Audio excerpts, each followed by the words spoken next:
Bienvenue pour un nouvel épisode de votre émission avec le Maroc depuis Washington. Nous aborderons aujourd'hui les axes suivants. Israël-Palestine, une paix juste est-elle possible? Gaza a un soutien constant sous la conduite éclairée de Sa Majesté le Roi. Ukraine-Russie vers un aggiornamento stratégique américain. Élection américaine 2024, la présidentielle entre Trump et Harris commence. La guerre en cours à Gaza reste un enjeu majeur marqué par des violences intermittentes, perturbant de courtes périodes de calme, en dépit des efforts déployés par la communauté internationale. L'établissement d'une trêve durable demeure ardu en raison des tensions profondément ancrées, des dynamiques géopolitiques complexes qui freinent les avancées. Cette situation met en lumière l'urgence d'une solution globale et pérenne s'attaquant aux causes profondes du conflit. Le roi du Maroc a joué un rôle significatif dans la gestion de la crise humanitaire à Gaza en acheminant 40 tonnes d'aide médicale destinée aux personnes en détresse. Par ailleurs, sa position sur le processus de paix au Moyen-Orient souligne un soutien clair à une solution à deux États visant à instaurer une stabilité régionale à long terme. Ces actions témoignent de l'engagement du Maroc en faveur de l'aide humanitaire et de la stabilité politique au sein de la région. Pendant ce temps, la longue guerre en Ukraine exerce une influence majeure sur la politique américaine, en particulier à l'approche des élections. La manière dont les candidats abordent l'engagement et le soutien des États-Unis envers l'Ukraine constitue une question cruciale pour une partie de l'électorat. Les débats se concentrent sur l'aide militaire, les sanctions contre la Russie, la stabilité internationale et la politique étrangère américaine, soulignant ainsi le lien entre les événements mondiaux et les stratégies électorales nationales qui façonnent le paysage politique. Dans les phases finales de l'élection présidentielle américaine, le débat probablement décisif entre Donald Trump et Kamala Harris a marqué un tournant significatif. Lors de cet échange, les deux candidats ont exposé leurs visions respectives pour l'avenir des États-Unis en mettant l'accent sur des enjeux clés tels que l'économie, les soins de santé et la politique étrangère. Ce débat intense a vu chaque candidat défendre vigoureusement son bilan tout en critiquant les politiques de son rival. Les analystes et les électeurs ont scruté leurs performances pour évaluer leur influence potentielle sur les États stratégiques. Cet affrontement a non seulement révélé leurs profondes divergences, mais il a également fixé le ton pour les dernières semaines de la campagne, chaque candidat cherchant à renforcer sa base et à mobiliser les électeurs indécis. Pour discuter de ces sujets, faire le point sur ces dossiers, j'ai le plaisir d'accueillir aujourd'hui deux invités. Notre premier invité est M. William Lawrence, qui enseigne les sciences politiques et les affaires internationales à la School for International Service de l'American University. Il a occupé des fonctions de haut niveau en tant que diplomate, analyste et expert en relations internationales. Nous aurons également la chance d'avoir parmi nous aujourd'hui M. James Davis, fondateur de Touchdown Strategy, communicateur émérite. Il a exercé en tant que directeur de la communication lors de la Convention nationale républicaine de 2012 et a servi comme adjoint spécial du secrétaire à la Défense Donald Rumsfeld. Parmi nous également notre chroniqueur Chris Lapetina. Chris est un stratège politique reconnu qui œuvre au sein du Parti démocrate. Alors avant de commencer notre discussion, nous nous tournons vers notre correspondant Jian Mansour pour un angle sur le soutien constant du Royaume du Maroc envers le peuple de Gaza sous la conduite éclairée de Sa Majesté le Roi. Hello, Jahan.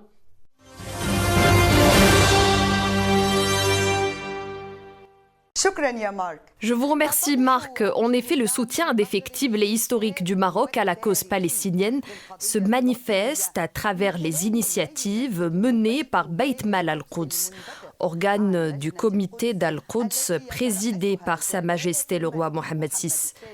Ces actions visent à appuyer la ville sainte face aux menaces de colonisation et d'occupation. L'intérêt que nous attachons aux affaires internes de notre pays ne saurait nous détourner de la tragédie du peuple palestinien, frère. Aussi, en notre qualité de président du comité Al-Quds, nous avons œuvré à l'ouverture d'une voie inédite pour acheminer des aides alimentaires et médicales urgentes à nos frères à Gaza. Les récentes initiatives de Sa Majesté le roi Mohammed VI pour acheminer de l'aide à la population de Gaza ont attiré l'attention de la région et du monde entier, le Maroc étant le premier pays à apporter ce soutien par voie terrestre. Ces actions illustrent de manière concrète l'engagement indéfectible du Maroc envers la cause palestinienne et le droit légitime du peuple palestinien à l'indépendance et à l'établissement de son État indépendant et souverain avec Al-Quds Est pour capitale.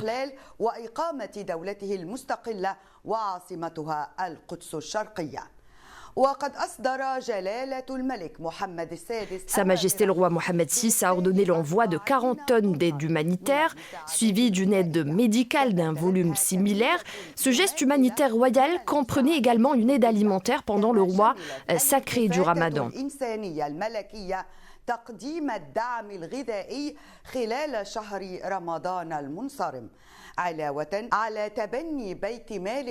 De plus, Beit Mal al-Quds a mis en œuvre de nombreuses initiatives humanitaires en faveur des enfants de Palestine, témoignant de l'engagement historique du Royaume du Maroc, de son souverain, de son gouvernement et de son peuple à défendre les droits légitimes du peuple palestinien.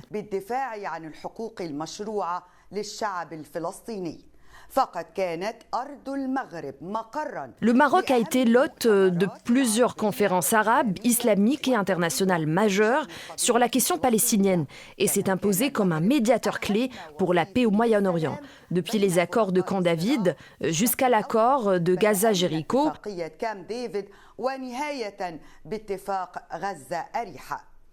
bien que la diplomatie marocaine ait maintenu des canaux de communication avec la partie israélienne, cela n'a en rien entamé sa ferme conviction quant à la légitimité des revendications palestiniennes, conformément aux résolutions des Nations Unies et au consensus international.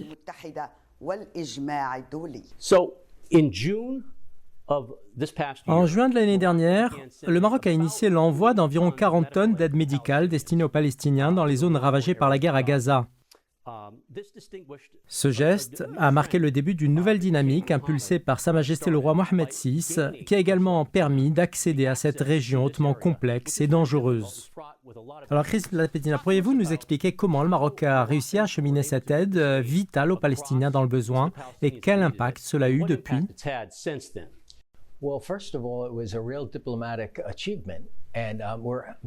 Tout d'abord, ce fut une véritable réussite diplomatique. Nous sommes ravis d'accueillir nos deux éminents invités aujourd'hui, car nous allons discuter de la diplomatie et de l'importance du succès du Maroc dans ce domaine au Moyen-Orient. Sa Majesté le roi Mohammed VI s'est personnellement investi dans ce projet, qui reflète la réputation du Maroc en tant qu'intermédiaire intègre dans la région. Ce fut un succès majeur, apportant un soutien crucial au peuple palestinien en quête d'aide à un moment critique.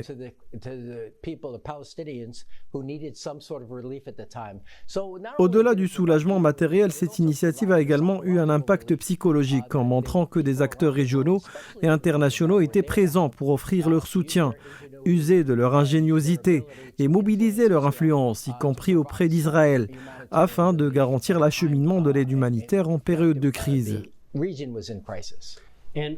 William Lawrence, nous avons sûrement plusieurs téléspectateurs au Maroc, y compris votre épouse, ainsi que votre belle-mère et votre belle-sœur cette semaine.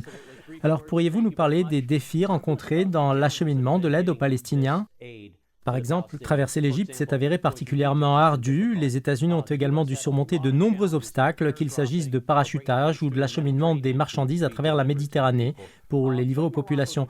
Qu'a fait le Maroc de différent et surtout, que doit faire la région pour offrir une aide plus durable à cette zone dévastée par la guerre ?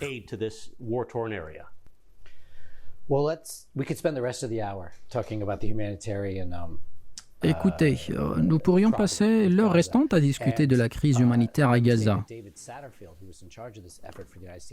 Permettez-moi de vous informer que David Satterfield, responsable des efforts américains dans cette région, a discrètement démissionné en avril. Un fait qui est passé largement inaperçu, bien que les raisons précises de sa démission ne soient pas claires.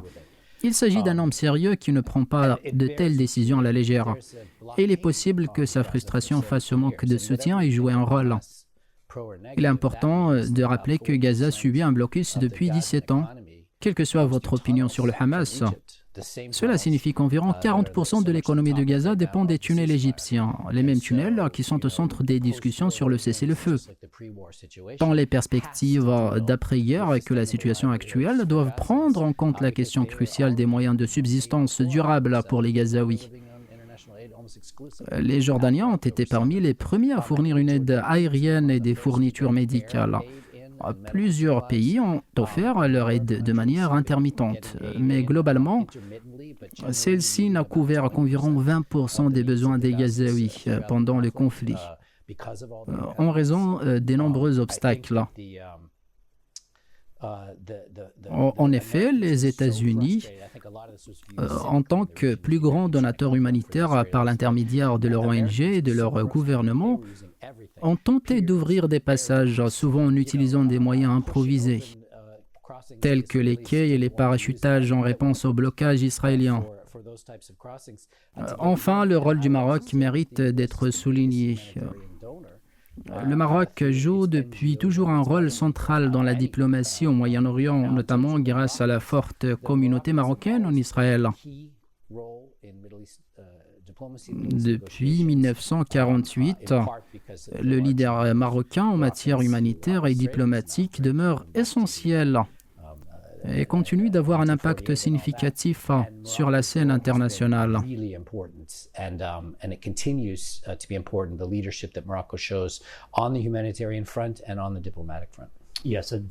Oui, c'est tout à fait juste. James Davis, je sais que comme William, vous avez collaboré avec David Satterfield dans des missions en Irak, notamment dans la région au milieu des années 2000, autour de 2006. À cette époque, l'armée a rencontré des difficultés pour acheminer le matériel dans le cadre de l'aide destinée aux Palestiniens. Pouvez-vous nous parler des défis que l'armée pourrait rencontrer dans ce contexte et expliquer comment ces obstacles pourraient contribuer à la démission de hauts responsables du département d'État, potentiellement en raison de ces difficultés? La première problématique concerne les aspects purement logistiques. Comment acheminer l'équipement et les ressources nécessaires? Cependant, dans tout conflit, il y a des acteurs malveillants qui s'approprient une partie des ressources fournies par les États-Unis ou d'autres pays pour les détourner à d'autres fins. C'est un phénomène que l'on a observé par exemple dans la construction des tunnels eux-mêmes. Ces détournements alimentent un débat politique intense aux États-Unis, où l'on entend des voix s'élever pour dire que nous ne pouvons pas continuer à financer de telles initiatives qui, au final, ne servent pas à nos intérêts et risquent même de nous affaiblir. Ce sont des questions légitimes que nos dirigeants élus doivent examiner et défendre. Par ailleurs, je constate un manque de contrôle et de suivi comparable à ce que l'on a vu en Irak, où des ressources mobilisées faisaient l'objet de contrôles rigoureux, avec des enquêtes de l'inspecteur général et des rapports détaillés pour suivre les flux de ressources et évaluer les dépenses. Je ne pense pas que nous disposions aujourd'hui d'un niveau de responsabilité et de transparence similaire. Justement, Chris Lapetina, l'armée israélienne a récemment déclaré qu'un raid mené en novembre 2023, au cours duquel plusieurs otages israéliens ont été tués, s'est déroulé sans qu'elle sache qu'il y avait des otages présents dans cette zone du territoire palestinien au moment de l'opération. Alors comment les forces armées d'Israël ont-elles justifié ce manque d'informations à ce moment-là? Comme nous en avons discuté avec William et James, ces tunnels sont extrêmement déroutants et complexes à bien des égards. Alors comment l'armée israélienne établit-elle les priorités ou détermine-t-elle les zones d'intervention et celles à éviter? Alors, il existe deux courants de pensée à Washington concernant la conduite de la guerre. La première perspective soutient que les Israéliens n'ont pas d'autre choix que d'agir de manière agressive et de causer autant de pertes humaines, car c'est la seule manière de combattre le Hamas qui opère au sein de la population civile. À l'opposé, certains estiment que l'armée israélienne, sous la direction de Netanyahou, a été excessivement agressive, rendant l'approche contre-productive en causant la mort de civils innocents et en créant davantage d'ennemis. Cette situation pourrait illustrer cette deuxième approche. L'agressivité de l'armée israélienne mène parfois à des erreurs qui auraient pu ou dû être évitées. Néanmoins, c'est le type de guerre qu'elle a choisi de mener.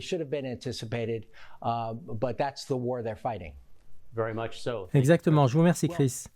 The Times of Israel a rapporté une déclaration du ministre des Affaires étrangères des Émirats arabes unis, Abdullah bin Zayed Al Nahyan, affirmant que les Émirats arabes unis n'interviendront d'aucune manière dans les suites du conflit actuel dans la bande de Gaza, à moins qu'un État palestinien ne soit établi. Alors pour approfondir ce sujet, je vous propose de suivre le reportage suivant.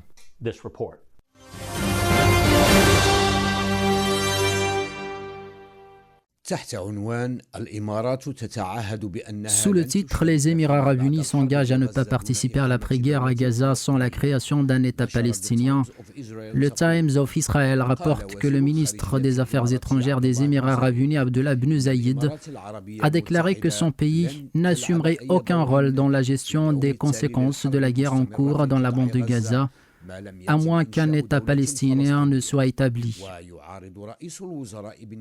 Le Premier ministre israélien Benjamin Netanyahou et ses alliés de coalition d'extrême droite s'opposent fermement à la création d'un État palestinien après la guerre à Gaza, qui a débuté en octobre 2023 lorsque le Hamas a lancé une attaque majeure contre le sud d'Israël depuis Gaza. Le journal souligne que ce n'est pas la première fois que le chef de la diplomatie des Émirats fixe des conditions claires pour toute implication éventuelle à Gaza. En mai dernier, Abdullah bin Zayed avait critiqué la suggestion de Netanyahou, selon laquelle Abu Dhabi pourrait soutenir les Palestiniens locaux dans la gestion de Gaza après la guerre. À l'époque, il avait dénoncé publiquement sur Twitter la proposition selon laquelle son pays participerait à l'administration civile de Gaza sous occupation israélienne. Le ministre a également affirmé, selon le journal, que les Émirats arabes unis considèrent que le Premier ministre israélien n'a aucune autorité juridique pour prendre de telles mesures et que son pays refuse de s'engager dans tout plan qui pourrait justifier la présence israélienne dans la bande de Gaza. L'article évoque également la position des États-Unis, soulignant que Washington a à plusieurs reprises exhorté Israël à élaborer un plan réaliste pour l'après-guerre à Gaza, en la mettant en garde qu'une absence de plan pourrait mener au chaos et favoriser le retour du Hamas au pouvoir dans les territoires palestiniens. Enfin, le journal rapporte que les déclarations de bin Zayed surviennent alors que le Hamas aurait manifesté sa volonté de ne plus exiger le retrait israélien de la frontière entre l'Égypte et Gaza lors des premières étapes d'un accord de cessez-le-feu proposé, levant ainsi un obstacle majeur à la conclusion de cet accord.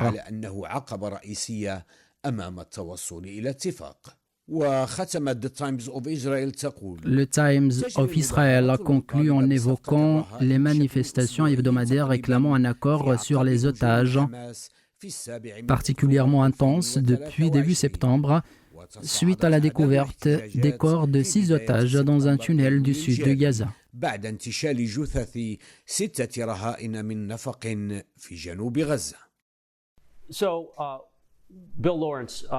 Lawrence, le ministre des Affaires étrangères des Émirats arabes unis a déclaré sur son compte X, je cite, « Les Émirats arabes unis ne soutiendront pas la reconstruction de Gaza après la guerre sans la création d'un État palestinien. » Pensez-vous que cette déclaration a des chances de se concrétiser?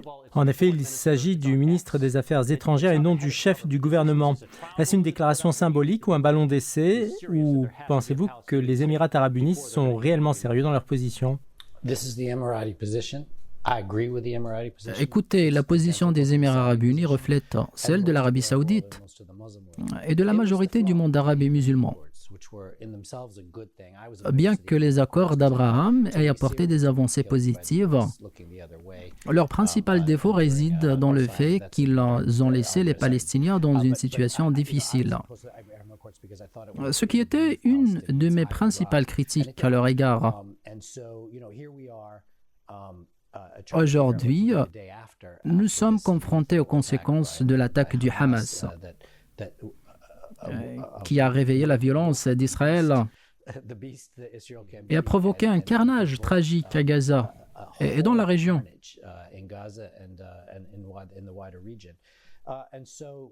La création d'un État palestinien reste improbable dans l'immédiat, car les Palestiniens et les Israéliens s'opposent à un accord de paix mutuel. Les États-Unis ont toutefois raison de relancer le processus des accords d'Oslo, car malgré leurs limites, la solution à 2 États demeure la plus viable. L'administration Biden a fait preuve de courage en affirmant pour la première fois qu'une vie palestinienne a autant de valeur qu'une vie israélienne. Une position cruciale mais difficile à maintenir dans le contexte actuel où des Américains meurent des deux côtés du conflit. Il reste un long chemin à parcourir, tant pour les États-Unis que pour la région, afin de parvenir à une solution durable. La création d'un État palestinien, bien que nécessaire, ne semble pas envisageable à court terme. James, prenant en considération les propos de William sur la solution à deux États et ceux de Netanyahou qui affirme vouloir anéantir le Hamas, ce qui réduit considérablement les possibilités de négocier une telle solution dans la région. Si vous êtes actuellement engagé dans les négociations entre Israéliens et Palestiniens, quelle voie proposez-vous pour avancer?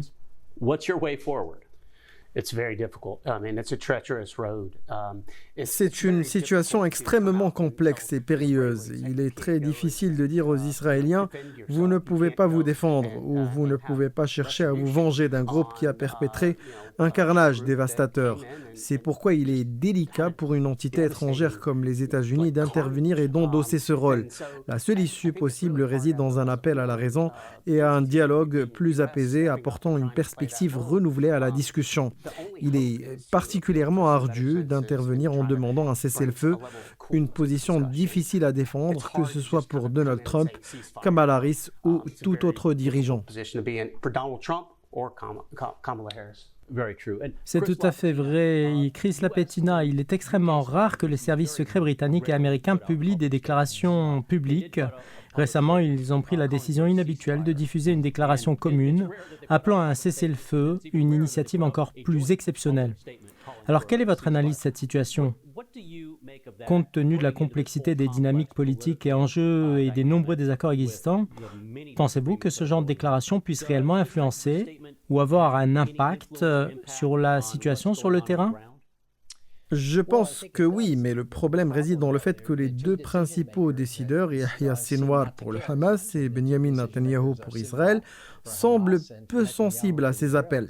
Le reste du monde soutient majoritairement l'idée d'un cessez-le-feu car la situation actuelle représente une tragédie humanitaire majeure.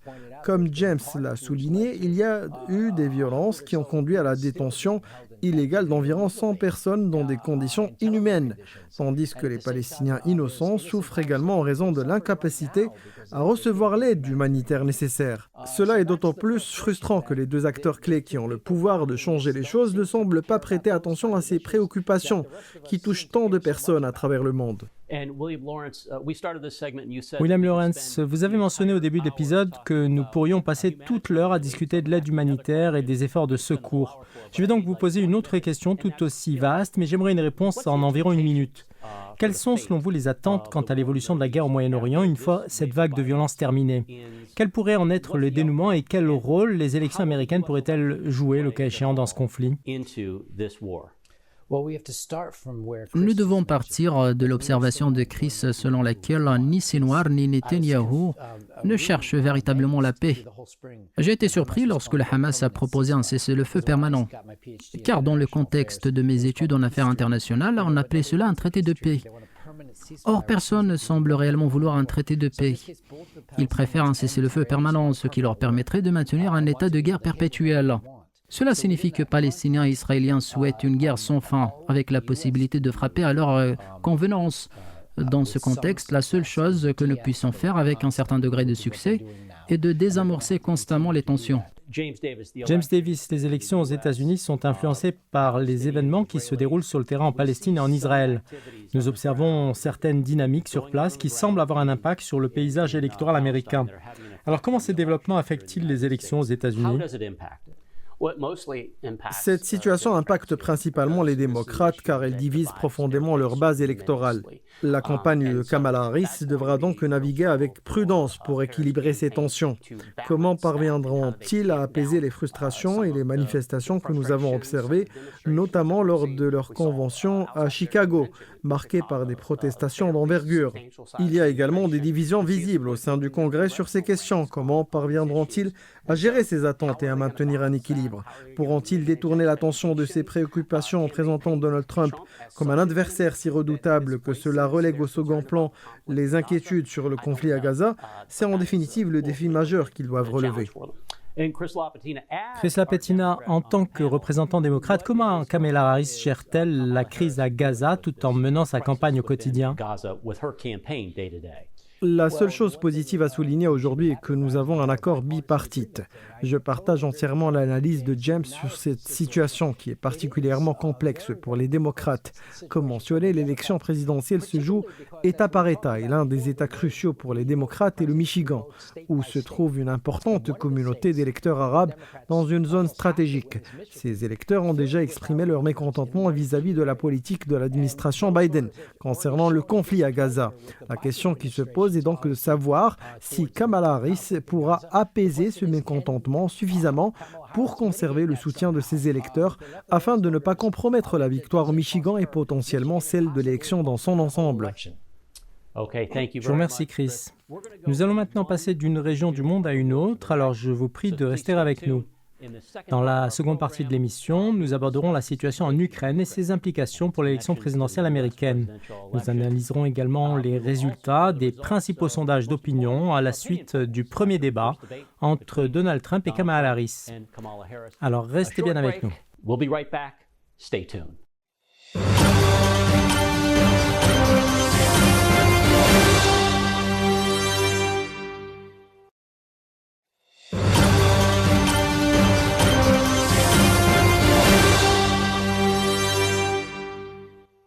Nous voilà de retour pour la suite de votre émission avec le Maroc depuis Washington. Nous poursuivons notre discussion avec James Davis, William Lawrence et Chris LaPetina, notre chroniqueur.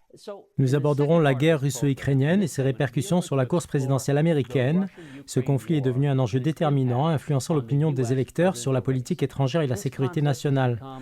Concernant la campagne électorale, les derniers sondages révèlent une compétition serrée entre la vice-présidente Kamala Harris et l'ancien président Donald Trump. Alors Chris LaPetina, je me tourne vers vous. En ce qui concerne les objectifs stratégiques en Ukraine, l'accent est mis sur la reprise des territoires occupés par les forces russes. Comment les alliés internationaux soutiennent-ils ces objectifs, particulièrement à l'approche du mois de novembre?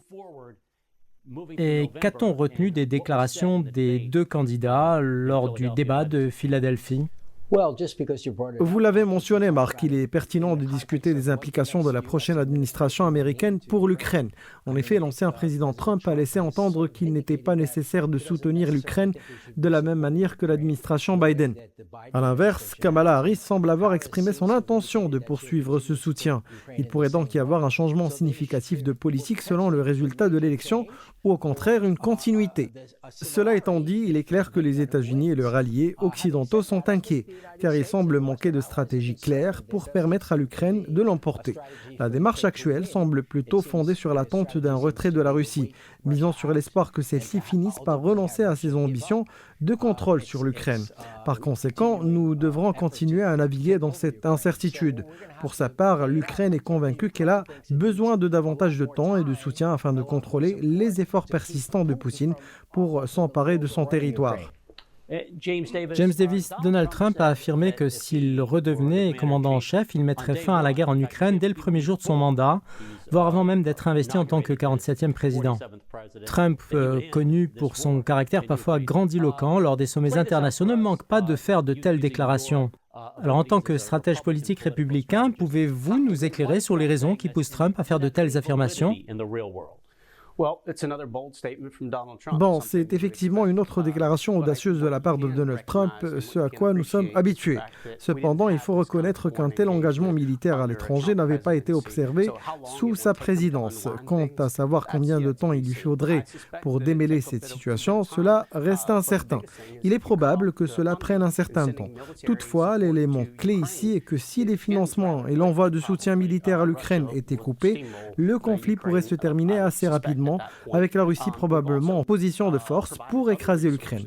De plus, il ne s'agit pas uniquement des ressources militaires et des financements. Nous avons également vu des contributions commerciales comme celle d'Elon Musk avec Starlink, qui a permis à l'Ukraine de rétablir une partie de ses communications. Le monde a changé et la situation actuelle n'est plus comparable à l'époque où je travaillais au ministère de la Défense sous le secrétaire Rumsfeld. Aujourd'hui, une grande entreprise peut apporter une contribution aussi significative qu'elle peut prolonger, voire influencer le conflit en Ukraine. Je pense que Trump rencontrerait des difficultés à mettre fin rapidement à cette guerre.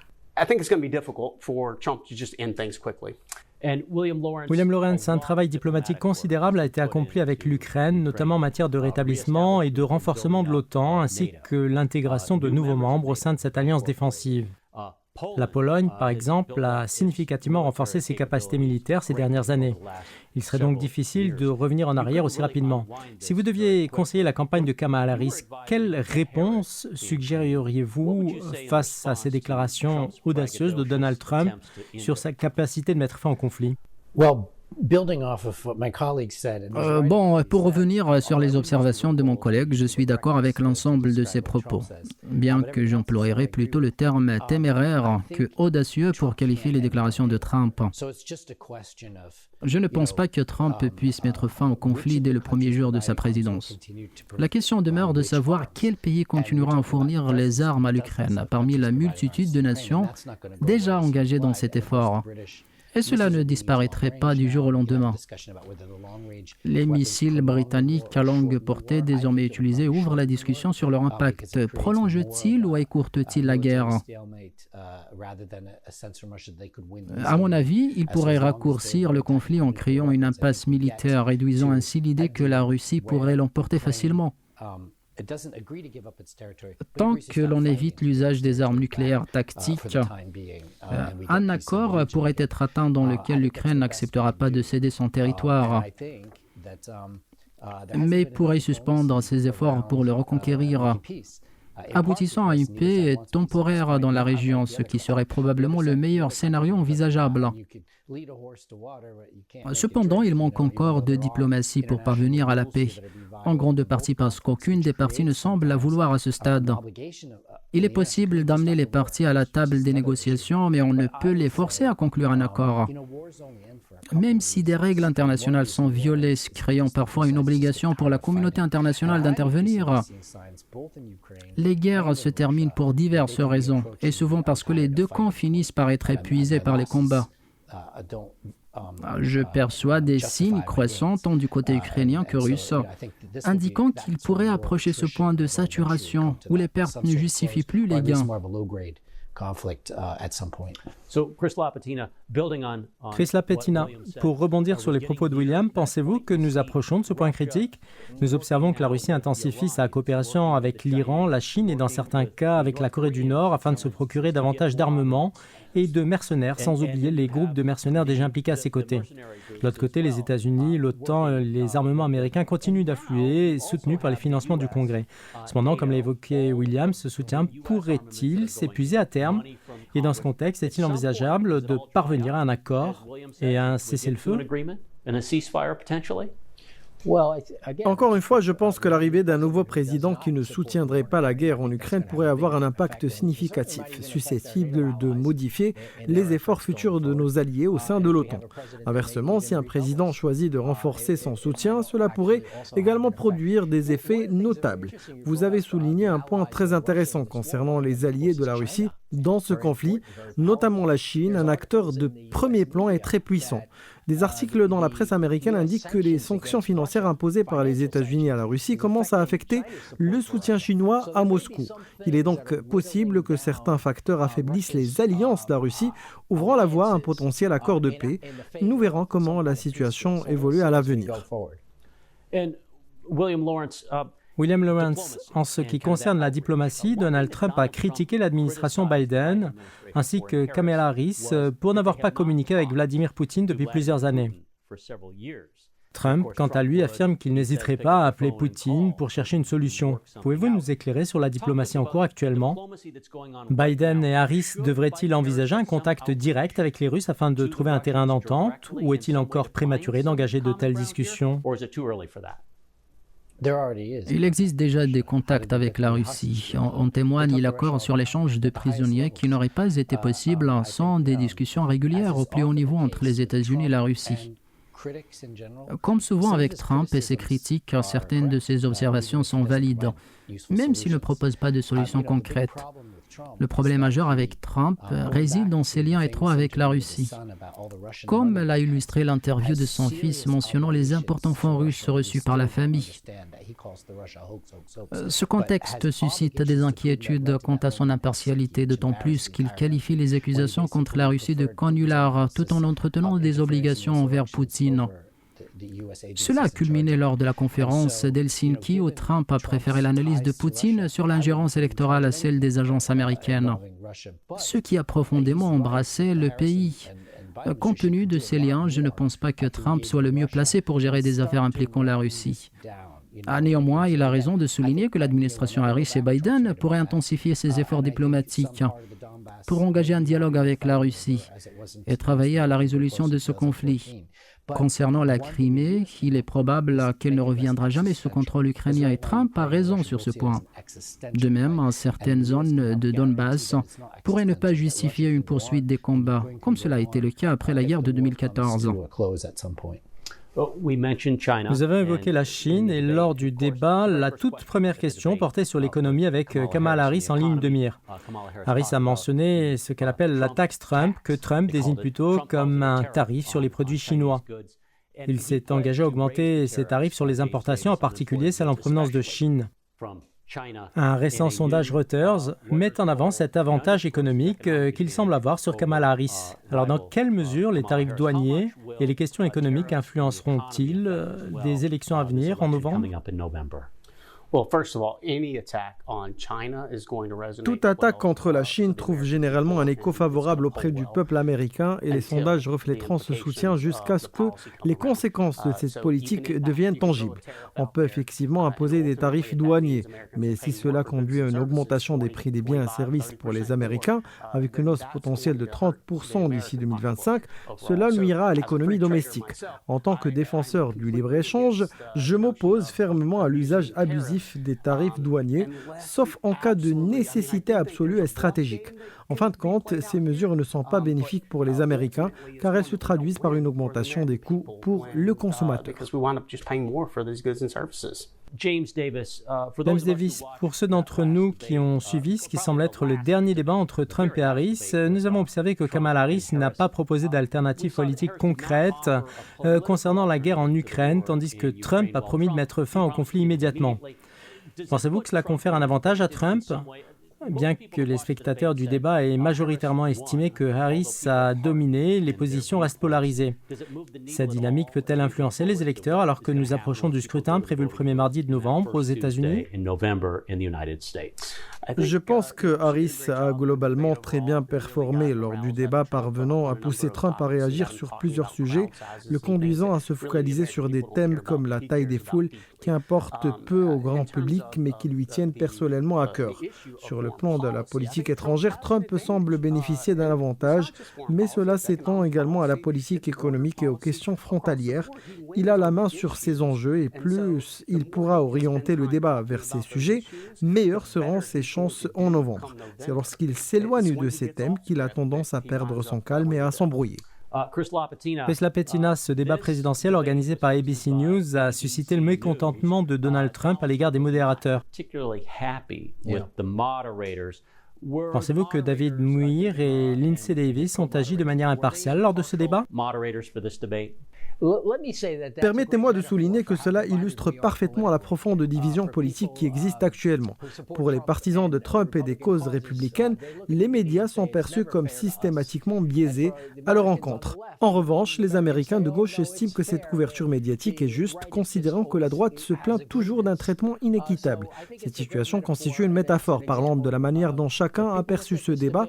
Les spectateurs de gauche se sont montrés satisfaits, tandis que ceux de droite ont exprimé leur mécontentement. James Davis, comment les candidats abordent-ils la question de l'ingérence étrangère dans le processus électoral de ce cycle et les mesures proposées pour assurer l'intégrité des scrutins?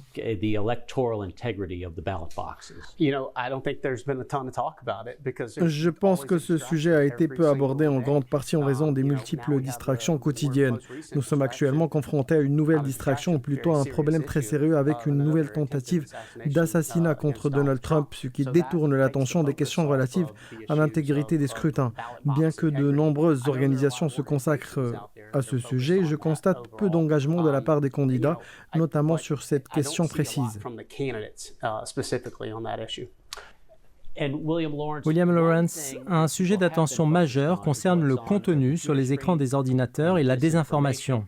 Le département de la justice des États-Unis, sous la direction du procureur général Merrick Garland, a émis plusieurs actes d'accusation contre des responsables russes et a exposé les diverses méthodes employées pour interférer dans les élections américaines. Alors quel est l'impact de ces mesures? Le département de la justice fait-il suffisamment pour contrer la désinformation et les techniques utilisées par la Russie et d'autres adversaires pour influencer nos élections? Cet enjeu a un impact considérable à Washington et sur la scène internationale. Cependant, il n'affecte pas directement les élections nationales, comme l'a souligné James. Permettez-moi d'abord de préciser que bien que nous possédions tous des ordinateurs, la plupart des gens utilisent plutôt divers appareils comme des téléphones, des iPads et d'autres écrans, et non exclusivement des ordinateurs.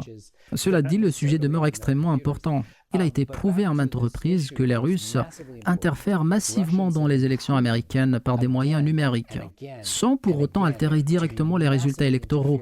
Bien qu'ils n'aient pas encore touché au dépouillement des votes, leurs ingérences a suscité des accusations à ce sujet.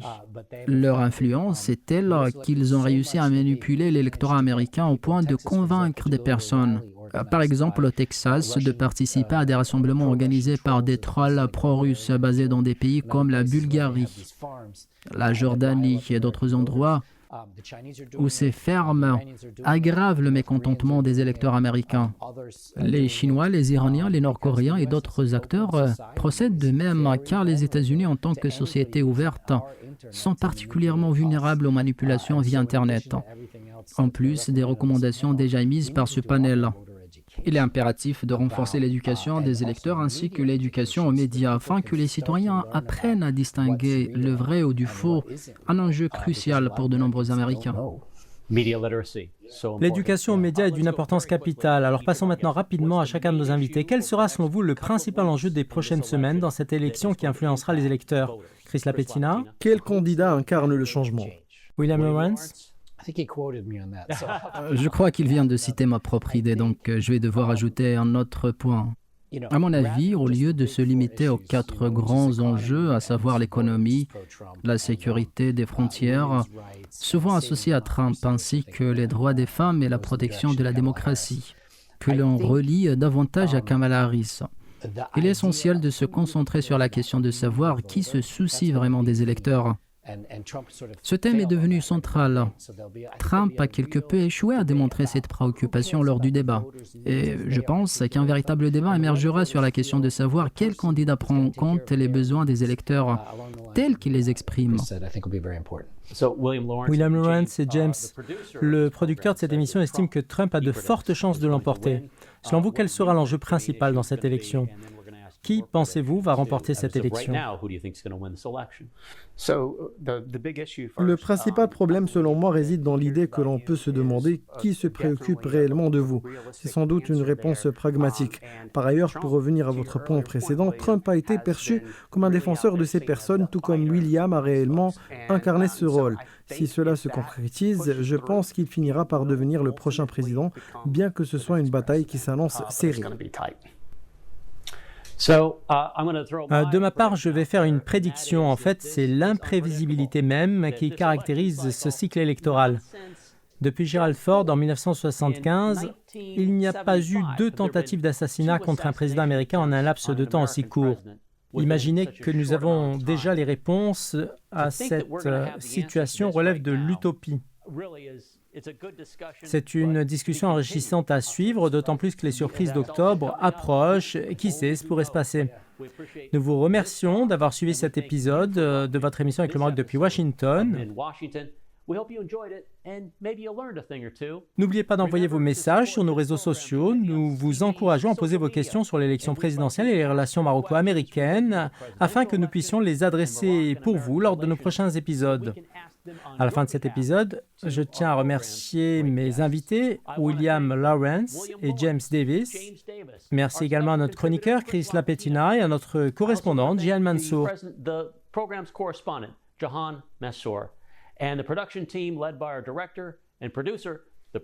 Un grand merci à notre équipe de production, à notre réalisateur, M. Mohamed Saïd Al-Wafi. Et de ma part, Mark Faifli, nous vous remercions pour votre attention lors de cet épisode de votre émission avec le Maroc depuis Washington. À très bientôt.